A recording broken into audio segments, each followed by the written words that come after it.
lot to talk about, so buckle up, folks, because we got something to talk about regarding the Miami football. We got something to talk about regarding Miami soccer. And we have stuff to talk about Miami basketball. So, yeah, some things I'm not happy with. Some things I could say congratulations. And some things that I does not fulfill the satisfaction. Just my opinion. But let us begin with something that could, say this isn't the worst thing, considering that we did make it, is into Miami. We made the playoffs for the second time in franchise history. Some announcers were saying that this is the first trip in franchise history for the playoffs, while others said this is the second. Some YouTubers say this is the first one in franchise history. No. This is our second trip in franchise history. The record has been proven that we did make the playoffs. We are 0-0-1 in the playoffs. Were 0-0-1 in the playoffs. So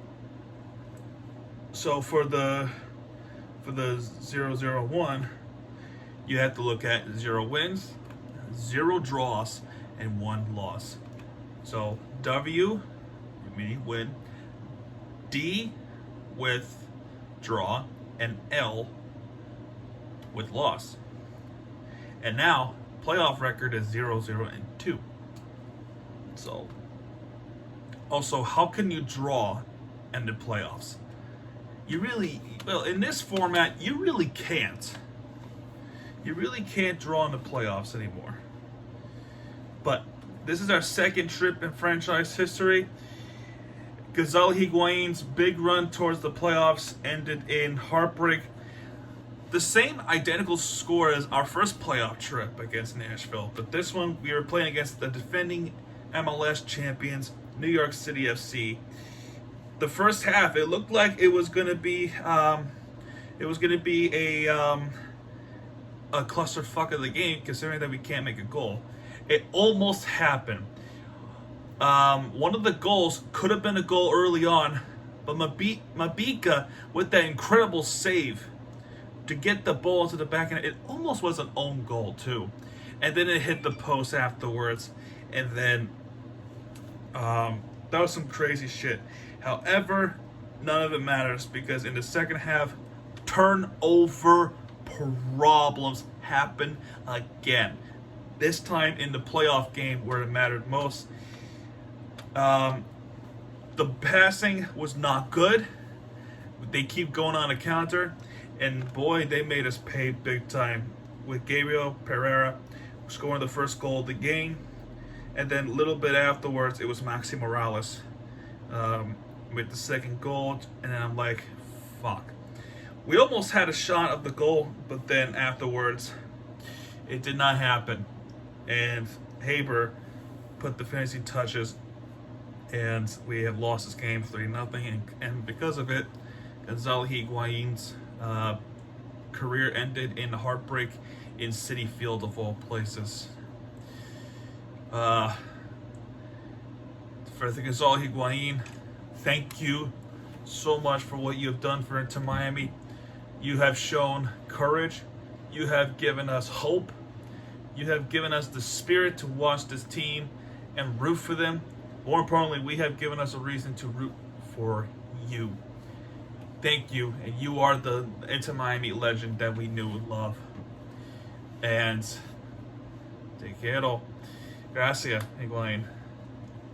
Good luck on your retirement. I heard he's coming back to the team, but as a mental health teacher, something like that. So he's not totally gone. So, but regardless, our season ends against NYCFC. Just, very clever too. It's always heartbreaking against New York teams. It's just fate tells us this. Another soccer team is Miami FC, which happened last night against Tampa Bay Rowdies, and in that game we just didn't have it. We just didn't have it towards the end. The goals could have been saved, but Tampa Bay Raw is just too good. Sebastian Guenzanti with 2 goals in his game. One of them was at the 50th minute with the response with Joaquin Rivas for Miami, so the game is tied. And then a strike missile. A strike missile from Sebastian Guenzanti to put the game away, and that makes it 3-1. The second goal was from Nicky Law, which was a cross up for our goalie, and again our season ends in a heartbreak. This time it was our in-state rival, Tampa Bay. We'll talk about Tampa Bay in a little bit, but it gets pretty interesting. Let's talk about the Marlins really quickly because we have some news regarding them. They are interviewing the coaches for the managerial roles. One being was a lot of people's favorites, Joe Espada from the Houston Astros, who is currently in the World Series right now, which, go figure. By the way, our former player is in the World Series right now, JT Realmuto.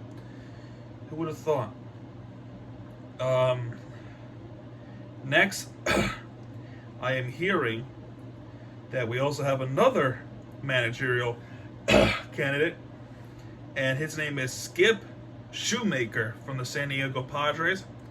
That's also a good option right there.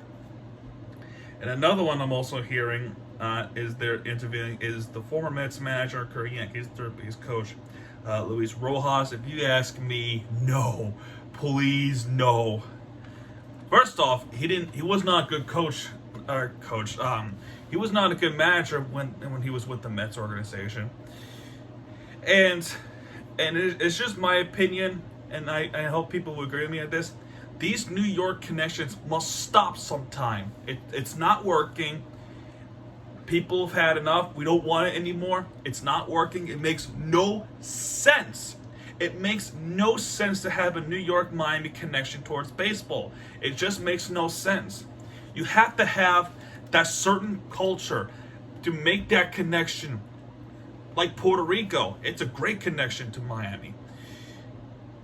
Cuba, also a good connection. Dominican Republic. You see what I mean? I'm not trying to go there, but New York does not work. It does not work. And even if it did work, it's short-lived. We got to create new options. Joe Espada from Puerto Rico. A brilliant option. Come on. And he's a World Series coach.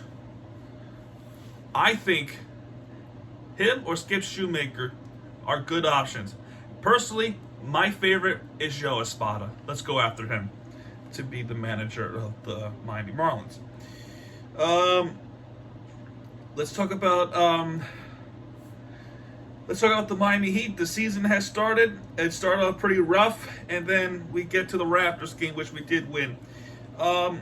Chicago Bulls have won this game 116-108, with Jimmy Butler with 24 points, Caleb Martin with 7 points, Bam Adebayo with 12 points. He had a really rough game in this one.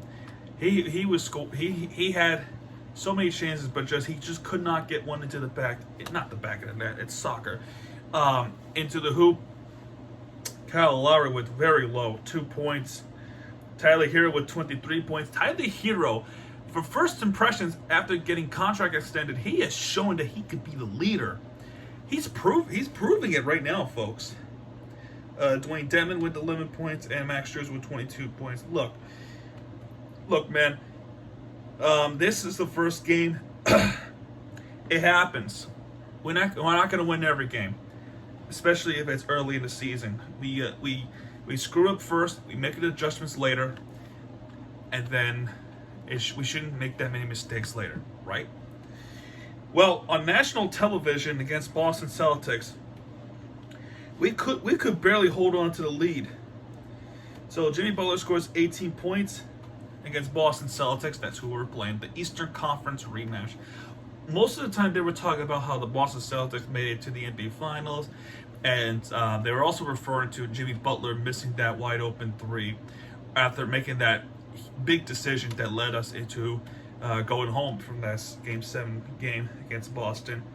So Jimmy Butler with 18 points, Caleb Martin with 4 points, Bam at about 19 points. He played much better than he did against Chicago Bulls. Kyle Lowry also played better against Boston and then towards Chicago Bulls. He scored 17 points. Tyler Hero with 25 points in his game, and Gabe Vincent with 17 points. Make them, like I said, make mistakes early.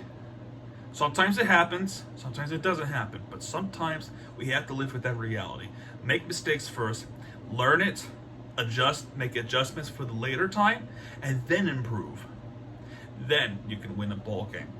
This one we didn't do so against Boston Celtics on national television. It was a close game, but Boston just, of course, a couple of players that we have to mention is Jaylen Brown and Jason Tatum. Of course, Jason Tatum being the clutch guy.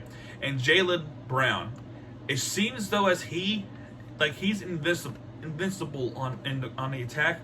This guy just cannot miss a damn shot. He makes everything.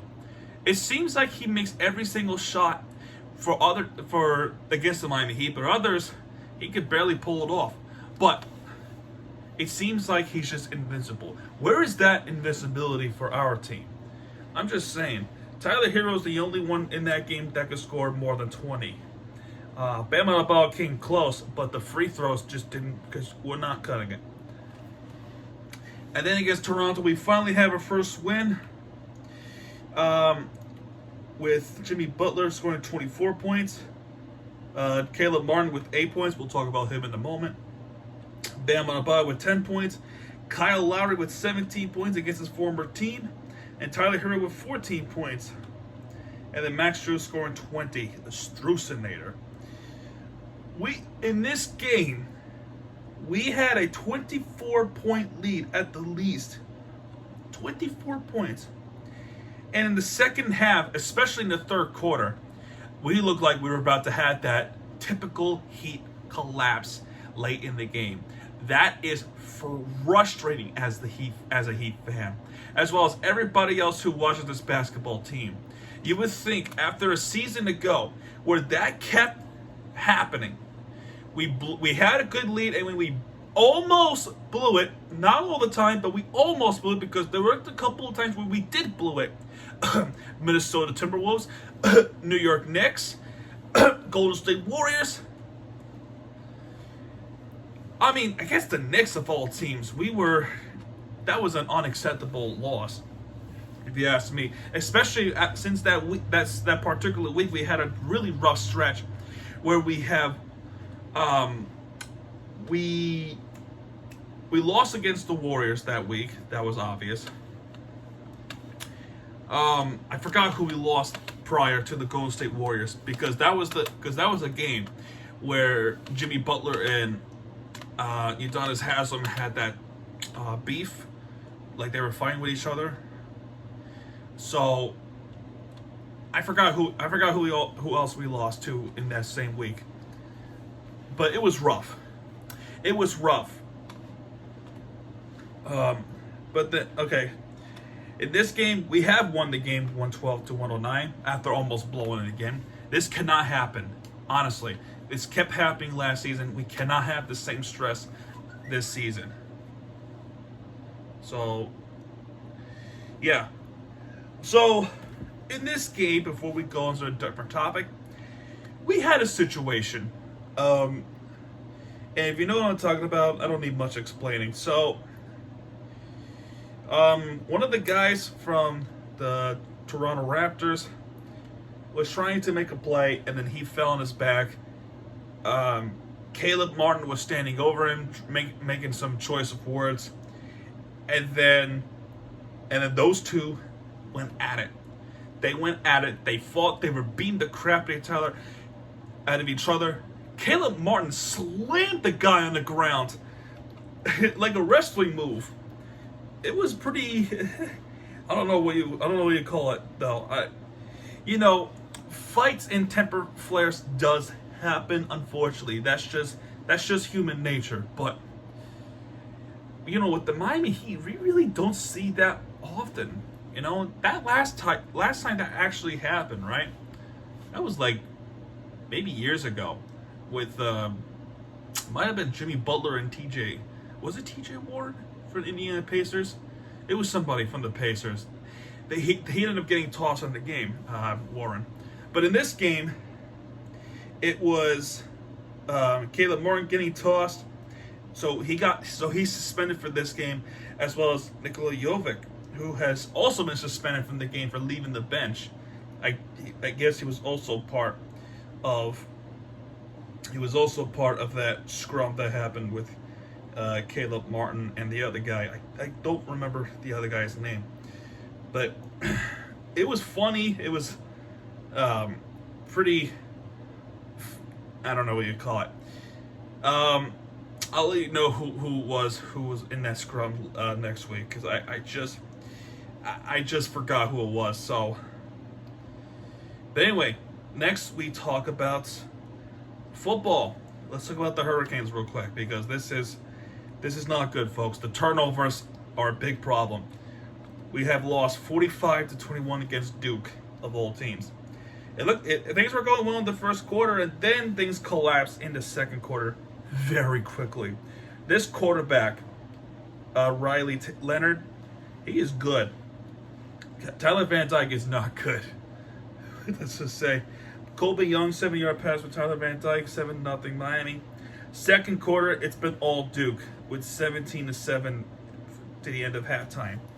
Riley Leonard scored twice, and then Ted Pelino, 28-yard field goal, 17-7.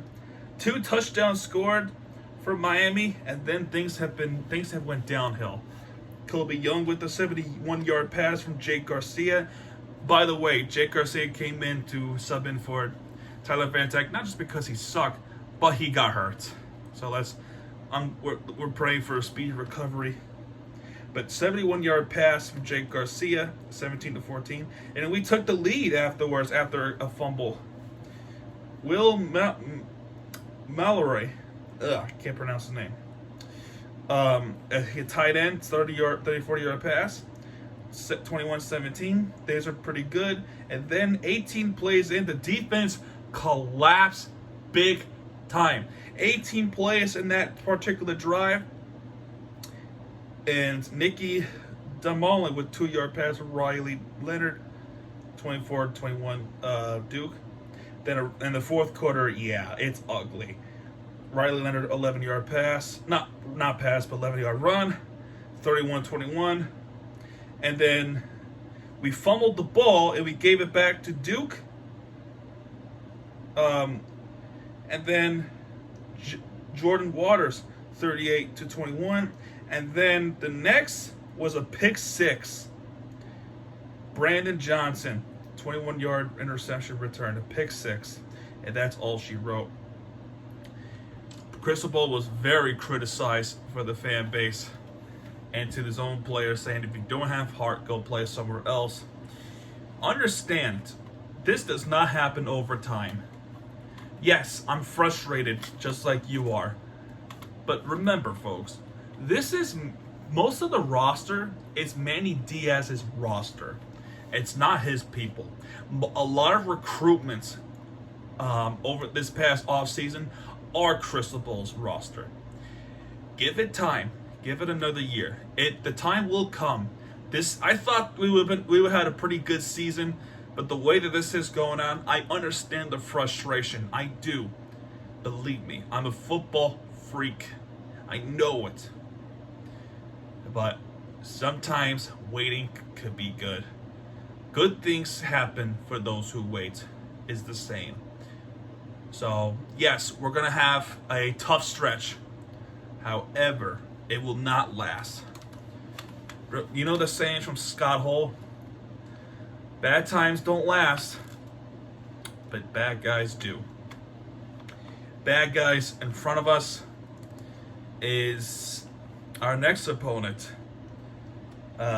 which is Virginia, which is also a game to watch. But however, the bigger bully is the week after. Florida State Seminoles. Somehow, some way, we have earned the right to have a prime time game against the Florida State Seminoles on ABC, according to Barry Jackson from Florida Sports Buzz. I'm kind of shocked we got a national primetime game against the Florida State Seminoles. You know, the rivalry is one thing, but we stink. We stink, man. I guess they're trying to give it like a hype for next season. I don't know how it works. Also, I don't know if the Hurricanes will even stay ACC for the coming time. They might even go to the SEC, you know, before, you know, the big move happens. But we'll see what happens. Next game, we got the Virginia Cavaliers at 12:30. We are the favorite to win that game. So, who knows? But we stay at football with the Miami Dolphins. So the reason, the reason I did not choose them to be the winner of the week is simple. This game sucked. This game was so bad. The frustrations happened from the offense, right? The defense was the one that's really carrying the game for us. But since then, the first half, it's been a defensive struggle. First half, though, it looked like we were going to blow them out, the Pittsburgh Steelers. Oh, by the way, this was a primetime game. Sunday Night Football. Everyone, millions of people are going to watch. Millions of Floridians is going to watch. Millions of South Florida is going to watch the game. So, in this game, we were celebrating the 50th anniversary of the 1972 Miami Dolphins perfect season. And what a sight to see, man. What a sight to see. We got the old legends coming in to watch the game. And watching the game with the Miami Dolphins fans. Tua Tagovailoa was actually walking with some of the legends. And speaking of Tua, he came back to play. He is back. He's back with the vengeance. The legends were Larry Skunska. Wow. Bob Grease, Larry Little, and Paul Warfield were taken field to honor as honorary captains for Sunday Night Football. The others who couldn't make it because we have unfortunately lost them, but their families came and watched them. And Tua made things happen, and some were frustrating. But the first half, the first impression was we're gonna smoke them. It did not happen. The final score was 10-16. We'll talk about that in a little bit, but let's talk about the game itself. Raheem Mostert with the 8-yard pass from Tua. You know, he was stepping up, trying to find someone in the end zone. Then Mostert on the left was open, and then he just runs it in. And that was a 8-yard runner. That's a touchdown. 7-0. Field goal, 2 field goals from Jason Sanders, 24 and 42, for a good drive that ultimately ended with the field goal. In fact, one of them could have had a first down if former Dolphin actually, I think it was Malik Fitzpatrick that made that play. Was it Malik Fitzpatrick? I think it was Malik Fitzpatrick. Mika Fitzpatrick, not Malik. I'm so dumb. But yeah, he made the big hit on Raheem Mostert, and then there was a field goal. Second quarter, Chris Boswell, 45-yard field goal, and next 13 plays in, frustrating defense just could not make a play. George Pickens, 7-yard pass from Kenny Pickett, 10-13, and then the end of it all, where we could not make a first down, we had to get Jason Sanders closer to the field goal range, which is he made a 47-yard pass before halftime, which the score would be 10-16 Miami Dolphins. You know, the rest of the second half, regarding with this score, we have to see some things. I did not expect this game to. I did not expect the score to be the final score. I did not. I really did not. The first drive and the third, our first drive in the third quarter after we put in a 3 and out, we were gonna go down the field, and then the play call was I think it was 4th and 3, in the near the red zone. I say kick the field goal to make it 19-10, but Mike McDaniel elected to go for it, and we could not we could not cross the line for a first down. And I'm like, what are you doing? Why didn't we kick a field goal? It was close enough for Sanders to make it. This was a bad call. In fact, I would say this game, right? Mike McDaniel made some questionable play calling. You have to wonder at the end of this game if Mike McDaniel was capable of coaching the game, right? He's young, he's learning, sure, but he was the coach, the coordinators or the running back coaches for the 49ers. He understands the format. So what's going on here? The play calling was not good at this game. The second half, a lot of defensive struggles. 3 and out, 3 and out, 3 and out, 3 and out until the fourth quarter. 3 and out, 3 and out. Punt. By the way, Tua had 5 almost thrown interceptions. 5. Including the one where we could have just ran up for the first down to end the game because Pittsburgh used their timeouts, right? He tried to throw it to Tyreek Hill, and he nearly had an interception. What is this play calling? Also, why would you throw at that point to get the first down? Clock was ticking. Clock was gonna tick even if we didn't make the first down. We could punt the ball away, hoping that they don't make it up to the end zone, right? That's what it could have happened, but no. Mike McDaniel elected Tua to pass the ball to Tyreek Hill late in the fourth quarter after Pickett throwing an interception to Javon Holland. Why would you elect to pass there? You would want to run for the first down. I don't care if Tua's accurate. I don't care. You could have given it to Raheem Mostert to run up for the first down. Another point that's also frustrating, Chase Edmonds. This kid dropped wide open passes, especially in the area where we could have had a first down in the third quarter and the fourth quarter. It is uncharacteristic of Chase Edmonds to have that much of a bad game. Uncharacteristic. It is frustrating for us to watch this happen. Dropped footballs, trying to advance up only for it to punt. Unacceptable game. After this win, I do not feel confident about the rest of the season. Our next game is against Detroit. If we lose to Detroit, maybe you're the problem, McDaniel, but I don't expect us to lose against Detroit even if we are in Michigan.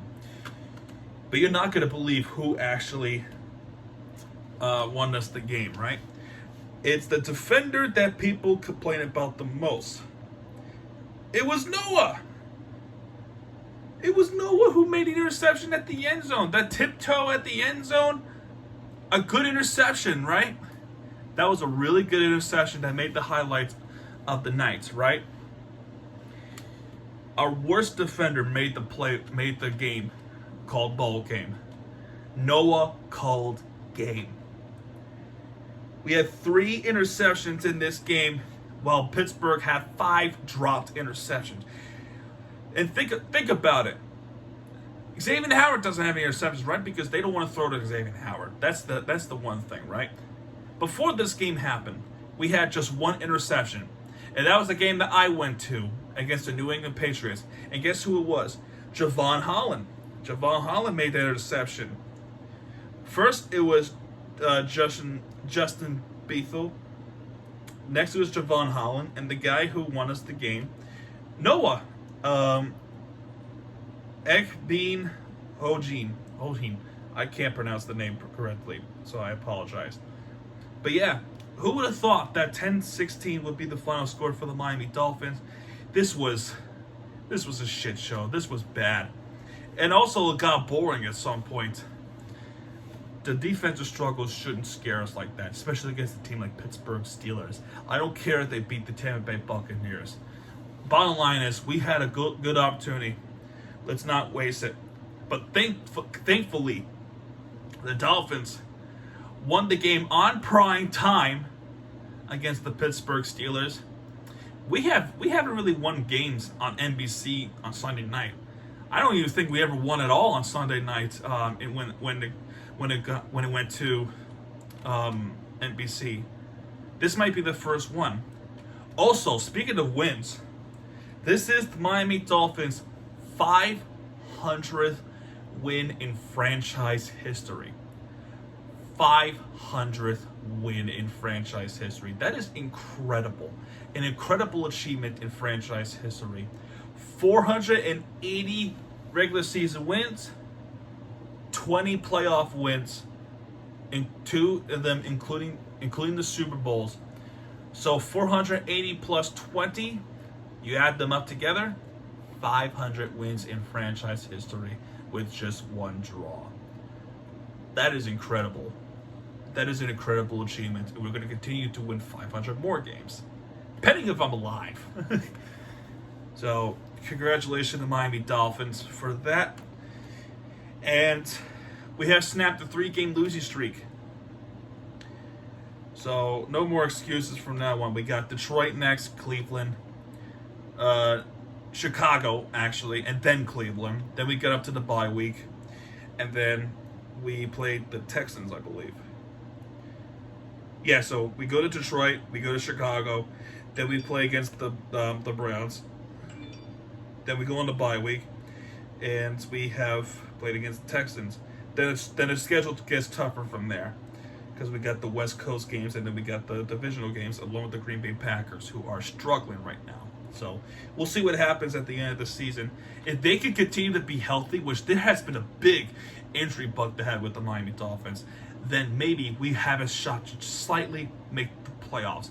However, now, because of what's happening, right, with the injury bugs, and we had the 3-game lose streak, and now the Jets are somehow winning the games, that's a problem. That's a problem. We have to keep up with the Jets, hoping that they will lose next week against I think they're playing against the Patriots. Yes, they're playing against the Patriots at MetLife. As much as we don't want to, we have to root for the New England Patriots against the New York Jets. So, and yeah, folks, I don't think the Packers are going to be much help against the Buffalo Bills either.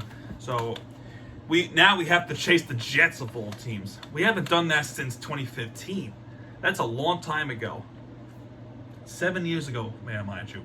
New York sports was pretty good at that time. Now, right now, Philadelphia sports is pretty good right now.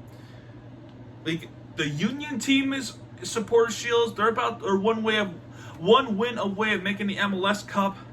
The Philadelphia Eagles are 6-0, or 7-0. Is it 6-0? Yeah, they have a bye week, so they're undefeated. They're undefeated right now. The Phillies are making the World Series. In fact, they just made the World Series. They got the Houston Astros. The Flyers season has begun. In fact, with the Flyers, they are 4-2. They have 4-2-0, and one of those losses came from the Florida Panthers, which we're going to talk about that particular game. And as of right now, it's only, again, make mistakes early, make adjustments later. The Philadelphia 76ers, who are now 0-3. Philly sports is hot. And this is what I mean earlier in the year. Miami sports market is growing. Our time is coming. It's just a matter of when. Miami sports is getting better. We have Inter Miami making the playoffs and lost, right? No big deal. We made the playoffs. That's a good thing. Florida Panthers being consistent. They're making the playoffs. Great. And Miami Heat, closest team in Miami area to almost make the championship. The Dolphins, Tua needs to be healthy as well as the rest of the team, but they are good. They have back-to-back winning seasons, and we have to get this going for the Miami Dolphins and the Hurricanes now because of the fact of what's happening with them. And really, the only team in Miami that has to get to that level is the Marlins. That's it. They're the only ones. That team is holding the rest of the area back. So, you think this video is over? No, we have one more team to talk about. The Florida Panthers, the winner of the week. So, I understand we lost 2 games this week. However, they have fought back every step of the way. And one of the games was on national television, TNT, the same night as the Heat made the season opener that lost against Chicago. Boston. We have lost to Boston. Our only regular season lost so far. Jake DeBrusque, 1-0 Boston. Sam Bennett ties the game, but Patrice Bergeron to make it a 2-1 Boston lead. By the way, that DeBrusque goal, right, happened so early in the game. It was not a good defending at all. Terrible defending. That should not happen. Then in the third period, there's 5 goals, but Boston with 4-1 lead with David Pasternak and Trent Frederick 4-1 at that point. Then Gustav Forsling would make the goal to put the game even closer. Then near the end of the game, with the empty net goal, Colin White with 3-4. This is what I mean, right? The Florida Panthers, we have seen the character of them last season. They were fighting back. And this is what I love about this team. They continue to fight. But unfortunately, because of the empty net, because we have no Bobrovsky at the net, DeBrusque with a finishing goal, and Boston wins this game in Boston, Massachusetts, 5-3. So, pretty unfortunate that we have our first loss of the season due to high popular demand. We're not going 8-2-0, so that's kind of unfortunate reality. We would like to, but that's just not possible at all. We win as many games as we could. All right, next game is against the Philadelphia Flyers. We were just talking about the Philly sports just a moment ago. In this game, we have handed them their first loss of the season, 4-3 on national television, and it was a battle, a good battle to watch. In fact, I say even if you're neutral, it was still a good game to watch, including my cousin who is in college in Michigan. We have won this game 4-3 with Carter Verhaeghe scoring 2 goals in the first period alone to make it 2-0. Nick Seeler make it to put the game a little bit closer. Then in the second period, it was James Van Riemsdyk with a power play goal, 2-2. Then it was Rudolph Balkers to make it 3-2. Balkers is a new guy. And another new guy, Josh Mahura, to make it 4-2. And at that point, I'm like, awesome. We were gonna win this game either way. And at that point, I was watching the Heat game, but there were fights. And again, this is Matthew Tkachuk's kind of thing. We'll talk about him in a little bit, but then near the end of the game, not that it matters, Travis Kalnency to make it a 4-3 game, but that doesn't matter because Florida Panthers have won the game against Philadelphia. And then the incredibly frustrating loss, but I wouldn't complain much about it because of the fact that it is an overtime loss, but it was against the Tampa Bay Lightning. The rivalry was heating up near the end of the game. Steven Stamkos with a power play goal. Matthew Tkachuk ties the game up. Rudolph Belkers to make it 2-1 Florida. Place erupted. That place was a sellout. My gosh. In fact, I say that game was more sold out than the Miami Heat game. That's saying a lot too, because Miami Heat is in downtown Miami, and FLA Live Arena is all the way up northwest in Broward County, near the Everglades at Sunrise. Now, if you look at the drive, it's an hour and a half at the most, or pending traffic at the least. I shouldn't say most, but the least of driving. You go down to the highway towards south if you like to, or you could take the east route to Oakland Park Boulevard and try and make your way to the 95. That is, that's a commute right there. But in the third period, Braden Point would tie the game up, and in the overtime, Braden Point would score on a power play goal to make it a 3-2 Tampa Bay win. You know, we have lost to the Rowdies, but before we lost to the Rowdies, we had lost to the Lightning. So Tampa Bay pretty much owns us this year. I don't even think we ever won a game against Tampa Bay this season.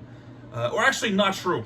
Miami FC did win against the Rowdies this season in St. Petersburg, but that was pretty much it. And no, the preseason does not count with the Dolphins, what I'm referring to.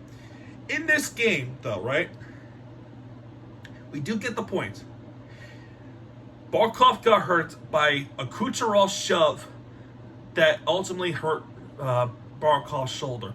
Thankfully, he was fine, but the tensions were not letting go for Matthew Tkachuk. And then in overtime, Matthew Tkachuk didn't care about the penalty. He was beating the crap out of Kucherov. And, you know, yes, it cost us the game, but Kucherov, what he did against Barkov, don't say he didn't have it coming. Tkachuk did have his eyesight on Kucherov all game long. And you know what? This was only the beginning. The rivalry is getting hot. We do not like the Lightning at all. Not because of their dynasty that's happening. That's part of it, but the in-state rivalry that's going on. Who's the better Florida team? When we were clearly the better Florida team, but they make it to the Stanley Cup by playing dirty, hitting people, etc. Yeah, the rivalry goes on.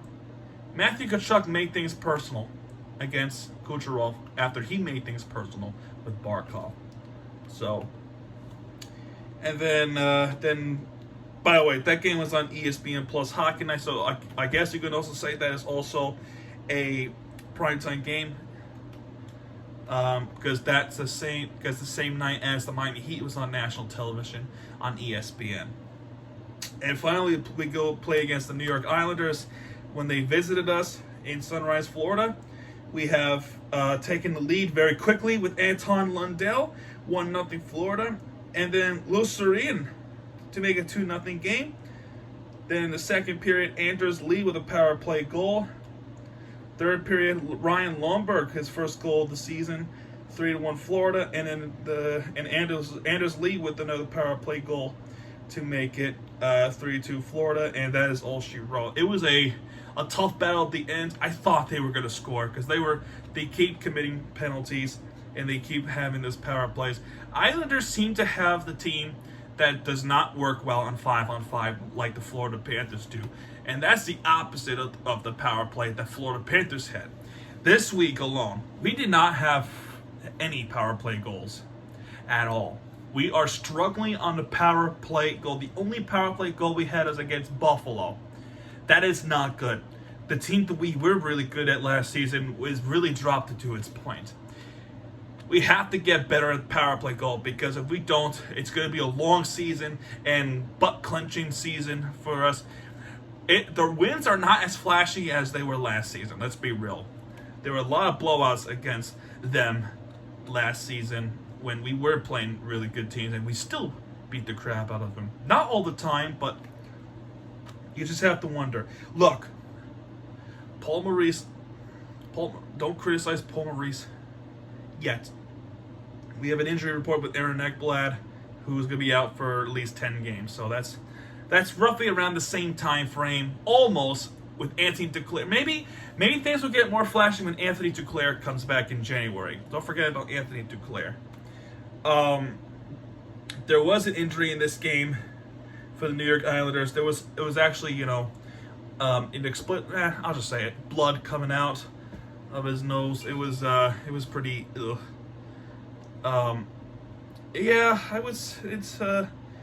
Thankfully he's okay, the New York Islanders guy. So next game we play against the Blackhawks tomorrow in Chicago, Illinois. Let's see what happens. Tonight we got Toronto Raptors, and then we got the West Coast games this week for the Miami Heat. I already said it earlier that the Dolphins have Detroit. This week, Panthers have the Blackhawks, Flyers, and the Senators. So, Inter Miami eliminated, as well as Miami FC has also been eliminated. Dolphins continue their season. The winter sports season has just begun. And that's pretty much it. This has been a long one, not as long as the other ones. Some were almost an hour long, but yeah, folks, that's gonna do it for this video, folks. If you have liked this video, hit that like button, subscribe for more content, because Miami TVG has your back, and when he does, he'll be right with you for the entertainment you deserve. Miami TVG signing out, folks. Good night, everybody.